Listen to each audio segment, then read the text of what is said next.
Beginning January 1st, the VA will start processing claims from veterans who believe their chronic illnesses are related to exposure to toxic burn pits while serving in Iraq or Afghanistan. This new coverage is part of the PACT Act. Some are expecting a flood of veterans to come forward, and with their arrival comes the need for a better, faster way to get them the care they were promised.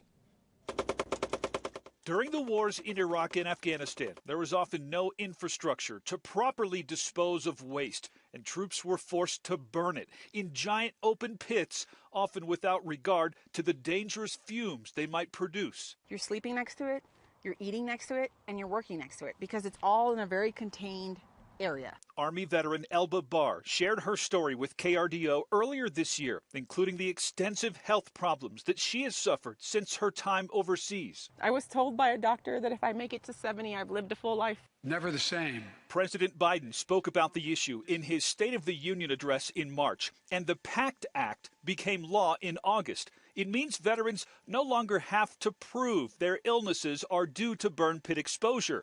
The VA will now assume it is the cause of many conditions. The problem for people like Air Force veteran John Sepulveda is to fully diagnose his lung condition, he had to undergo a painful biopsy to surgically remove a sample of tissue. Take a bite of it out and then look at it under a microscope. And so, you've got a hole in your lung, and so that's painful. The lung has very sensitive pain fibers, especially the lining of the lung. So we would like to avoid that. Dr. Richard Meehan and his team at National Jewish Health in Denver not only researched the illnesses, but have developed a new lung clearance index, a high-tech breathing test for people like Sepulveda, who says it was quicker and easier, but just as accurate. You get the results right there, and it said, hey, there's abnormal function in the lung, in his lungs, and it was right on par with what the diagnosis was from the VATS lung biopsy. Are you comfortable like that?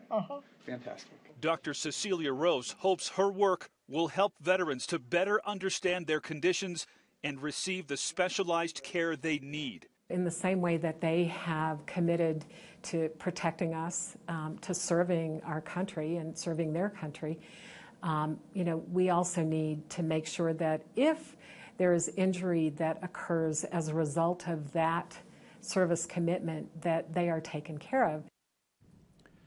The Center for Deployment-Related Lung Disease within the National Jewish Health System was founded to find solutions and share them with the VA. This new test is currently in some, but not all, VA hospitals and clinics. If you haven't already filed a claim with the VA related to the PACT Act, you can find a link to do that right now at krdo.com.